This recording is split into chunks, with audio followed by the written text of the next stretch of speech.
to show me the way. It's love. Well, coming up tomorrow, as a matter of fact, concerned citizens will be having their meeting, and it will be at Clubhouse 7 at 7 o'clock. And very interesting guest speakers coming by. First of all, Jonathan Adler's here. Tell us all about that. And I wasn't aware of this, that there is a new law professor over at UCI. Am I right? You are correct. And UCI is minus one dean, namely Erwin Chemerinsky, Right. who did these events, the Supreme Court, the annual Supreme Court term review talk to concerned citizens for the last 9 years. So is the woman here, Leah Littman, is she coming on as dean? No. Okay, so they're still looking for a dean then. And I did not realize that he's up in Berkeley now, right? And he's become the dean of the law school at UC Berkeley. Okay. And accepted, and when we found that out in June, we had him booked for his 10th annual tomorrow night. And I emailed him, asked him to recommend his best constitutional law professor to be his successor and start a new era. Yeah. And he said, quote, 12 minutes later, he emailed back, my wonderful colleague, Leah Littman. Very good. So hopefully this will be the start of a new era. Yeah. And now she's been at UCI for a while? I don't know exactly how long, just a few years. She's quite young. Yeah, she looks like it, at least the picture of her.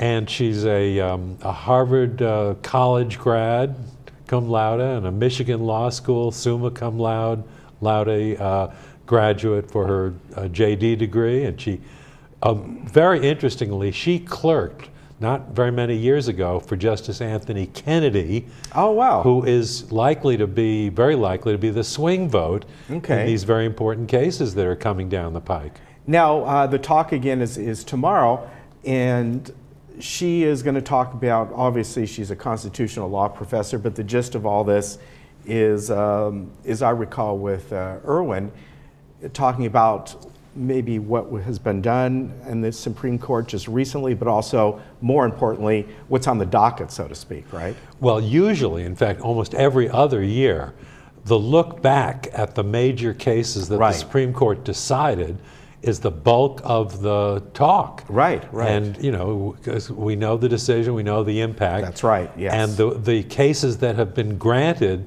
to be heard and decided in the coming term, we don't know all that much about. We can kind of figure out which ones are important. Yeah, of course. But this year, it's almost the reverse.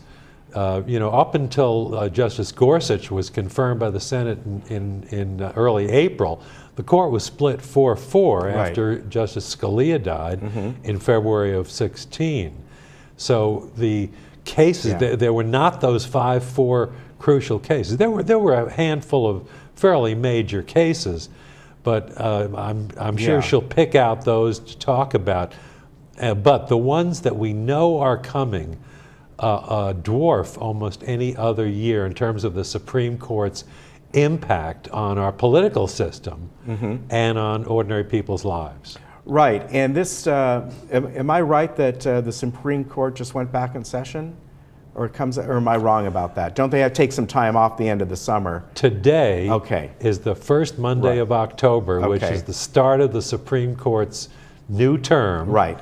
And last Monday was their so-called long conference in which they decide all the petitions for review that have come in over the summer, and they issued their orders that were just released on last Thursday, and we now know in particular that this major case, which is almost it's truly a life or death attack on public employee unions, has been granted for hearing. Right, I did hear about that one, yes. Yeah, I mean, I heard about that it's going to, I guess you'd call it the decision-making process or whatever it is going to be on their term this year. I don't know when. Well, they have not set an argument yet. Yeah, right. But it was widely expected that this is the third of those cases, and the court in the last 4 years has gone very far, and now has before it overruling a 40-year-old case that said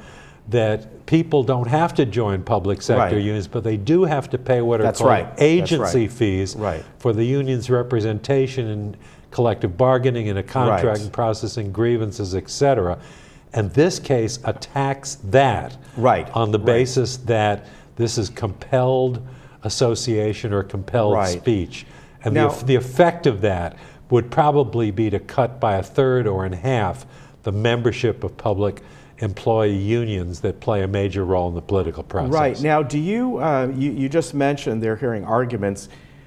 Does the Supreme Court lay out a schedule over the next several months so you kind of know, well, we know within this month or this week, this is when they're going to hear this case, and then a month from now they're going to be, do they do that? Or are they kind of Absolutely. like, Oh. is that in play right now? They're still kind of shifting that around yet? Once a case has been granted for review, Okay. it gets set for argument fairly soon. Oh, it does? Okay. So we, I think, know the whole calendar of the docket for the rest of this year. Okay. Or at least for Yeah. a few months. And we know that important cases are coming. Can I make a 90-degree turn here? Sure. We are talking about tomorrow night's Yes. program Yeah. at Concerned Citizens, Clubhouse 7 p.m. Everybody's invited. Guests $3 donation requested. Members free. Let's say that. And the purpose, the basic purpose of that, is really to talk about how the Supreme Court affects ordinary people's lives. Right.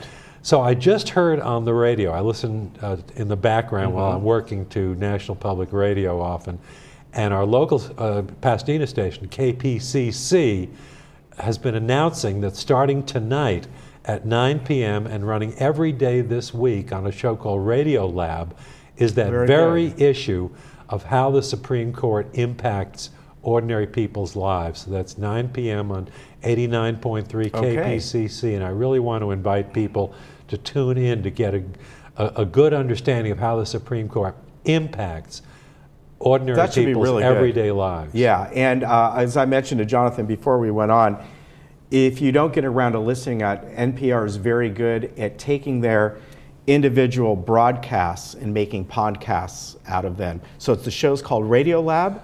So I bet if you go onto NPR and do a search for Radio Lab, you may be able to make it a podcast out of it once it's done, once it's broadcast. After it's done. Yeah, after it's done. I spent an ungodly amount of time on the website yesterday trying to find when it was scheduled. Yeah, it's not yet, but they're very good at taking their stuff after their broadcast on their radio and making podcasts out of it. In fact, I think NPR was probably one of the leaders in that years ago. But if you can listen tonight, what's the station again? Well, it's KPCC, 89.3 FM. Okay. But if you want to get that all in one program, come tomorrow night, folks. Yes. 7 p.m., Clubhouse 7, Concerned Citizens 10th Annual Supreme Court Term Review. That's good. You know, it's fantastic. Professor Leah Littman. You were able to get somebody that was recommended by the former dean that he thinks will do a good job for you folks. So have you met her before? I still have not met her in person. We've had some very interesting email exchanges. Let me mention one of them. There's a case coming on. It's gotten a lot of press, but it may not be all that significant legally. It's called Masterpiece Cake Bakery. Oh yes, I do know about this. Masterpiece Bakery. Yes. Yeah. And the owner is very religious and refused to bake a cake for a gay wedding. Right. So people think of this as a religious freedom case. In my email with Professor Littman, she says no, and she's correct, that it really is a so-called compelled speech case. The idea that baking a wedding cake is speech, or at least it's artistic expression. That's right. I heard about that. Yes. And I said, but if this didn't involve the underlying issue of the baker's religious views and beliefs, it's a gay wedding. I don't know if I mentioned that. A gay wedding. So if it didn't involve that, I'll bet the Supreme Court would not have heard it. Because it does touch the free exercise of religion clause. She said, no, it's just a straight compelled speech case. It's very interesting. I had heard about that, and the tact that they're going. It'll be interesting to see what happens there. Now, again, tomorrow night, Clubhouse 7, doors open at 6:30. The meeting begins at 7 o'clock. You're going to have a great speaker there, UCI constitutional law professor Leah Littman. If you are a member, it's free. If you are a visitor, they ask for a $3 donation, right? We do. And Ken, may I have 30 more seconds to You may have talk 30 more about seconds. one of the crucial cases I haven't mentioned yet. Court is going to decide political gerrymandering. Right, And, yes. and there are 24 seats that separate the Democrats from control of the House in 2018. It is said that 12 to 16 of them are the result of political gerrymandering. The court is going to decide whether it can get involved in looking at these crazy salamander districts, which give one party, in this case the Republicans, more seats than the popular vote would otherwise entitle them to. So that's probably the most crucial case that involves our political system. It's going to hear the Trump travel ban case. Right. And it's going to hear a case involving forcing workers to arbitrate individual claims and not do class actions and to waive trial. That is also a very important case. All right. Sir, thank you very much. Good to see you. Thank you, Ken. Take care. And remember, tomorrow night, Clubhouse 7, Concerned Citizens meeting. You're all invited. We'll be right back.